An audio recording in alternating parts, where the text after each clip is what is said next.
பாஜக கூட்டணியில் இருக்கிற கட்சிகளை அடிமையாக நடத்தி பழகப்பட்டவர்கள்தான் பாஜகவினர் என நாடாளுமன்ற உறுப்பினர் ரவிக்குமார் விமர்சித்துள்ளார்.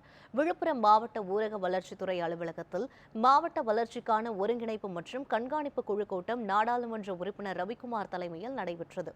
அதன்பின் செய்தியாளர் சந்திப்பில் பேசிய அவர், கரும்பு விவசாயிகளை பாதிக்காத வகையிலும் மழைநீர் தேங்காத வகையிலும் விழுப்புரத்தில் 6 இடங்களில் ரயில்வே சுரங்கப்பாதை கட்ட வலியுறுத்தப்பட்டுள்ளதாக தெரிவித்தார். காங்கிரஸ் திமுக தலைமையில் உள்ள இந்தியா கூட்டணி வலுவாக உள்ளது என்றும், பஞ்சாப் மாநில தேர்தலுக்காக ஆம் ஆத்மி இந்தியா கூட்டணியிலிருந்து விலகி இருப்பதாகவும் கூறினார். மாவட்ட நிர்வாகம் ஏற்கனவே ஒப்புதல் கொடுத்திருக்கிறது. ஒரு சப்வே LC 29, அதாவது சின்னபாபு சமுத்திரம் பகுதியில் கட்டப்பட வேண்டிய சப்வே, அதற்கு இன்னும் மாவட்ட நிர்வாகத்திலிருந்து ஒப்புதல் அவர்களுக்கு பெறப்படவில்லை. இப்போதான் அவங்க ப்ரப்போஸ் கொடுத்துருக்காங்க. அப்படி கட்டும்போது அந்த பகுதியுடைய விவசாயிகள், குறிப்பாக கரும்பு விவசாயிகள், அவங்க பாதிக்காமல் அதுக்கு ஏற்ற அளவில் உயரத்தோடு கட்ட வேண்டும் என்பதையும் நாங்கள் வலியுறுத்தி இருக்கிறோம்.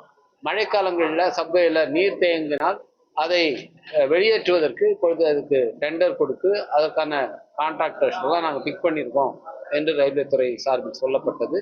எனவே ரயில்வே துறை சார்பில் இந்த கேட்டுகளை பற்றிய சீராய்வு இன்றைக்கு செய்யப்பட்டது.